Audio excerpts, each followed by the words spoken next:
Assalamualaikum warahmatullahi wabarakatuh. Saya dari kelompok 5 akan mempresentasikan hasil dari diskusi kami mengenai motivasi belajar. Berbicara mengenai motivasi merupakan dorongan, hasrat, kebutuhan seseorang untuk melakukan aktivitas tertentu, sehingga motivasi dapat diartikan sebagai suatu kekuatan yang mendorong arah dan ketetapan tindakan menuju suatu tujuan. Motivasi berkenaan dengan faktor-faktor mendorong tingkah laku dan memberikan arah kepada tingkah laku itu. Juga pada umumnya diterima bahwa motif seseorang untuk terlibat dalam suatu kegiatan tertentu didasarkan atas kebutuhan yang mendasarinya.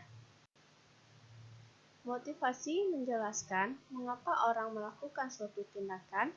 Hal ini berpengaruh terhadap tindakan, misalnya seorang guru dalam memberikan motivasi kepada peserta didiknya adalah dalam rangka meningkatkan kemampuan belajar peserta didik sebagai kunci sukses dalam meraih keberhasilan dalam belajar. Kemudian teori-teori motivasi, ada beberapa teori-teori motivasi, di antara yang pertama yaitu teori kebutuhan menurut Abraham Maslow tahun 1993. Kemudian yang kedua ada teori dua faktor menurut Herbert. Yang ketiga teori hedonisme menurut Aristoteles. Dan yang keempat teori harapan menurut Viktor Fromm.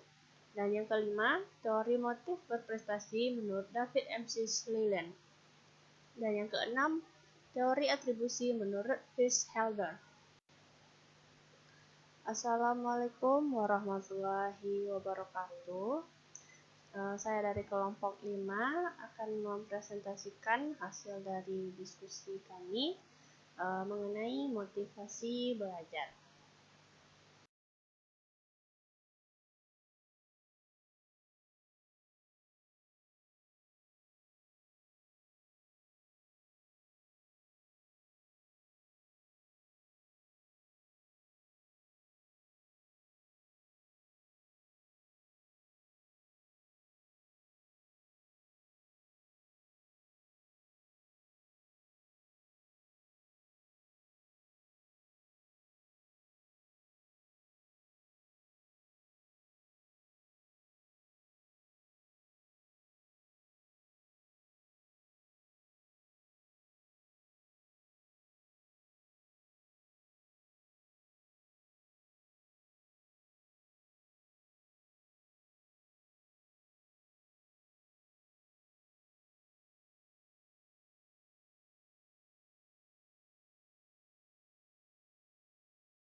Kemudian yang keempat, teori harapan menurut Viktor Fromm. Viktor Fromm mengatakan bahwa motivasi merupakan produk kombinasi antara besarnya keinginan seseorang untuk mendapatkan hadiah tertentu dengan kemungkinan untuk menyelesaikan tugas-tugas atau prasyarat-prasyarat yang diperlukan untuk memperoleh hadiah tersebut. Kemudian yang kelima, teori motif berprestasi menurut David McClelland, dikenal dengan teori kebutuhan untuk mencapai prestasi atau need for achievement, yang mengatakan bahwa motivasi individu sesuai dengan kebutuhan akan berprestasi. Kemudian yang keenam, teori atribusi menurut Fritz Helder. Helder mengatakan bahwa motivasi individu ditentukan oleh determinan-determinan lingkungan. Untuk itu, motivasi dari tindakan-tindakan dapat dilacak dari bagaimana individu menafsirkan atau berusaha mengerti apa yang melatar belakangi peristiwa-peristiwa yang terjadi di sekitarnya. Assalamualaikum warahmatullahi wabarakatuh. Saya dari kelompok 5 akan mempresentasikan hasil dari diskusi kami mengenai motivasi belajar.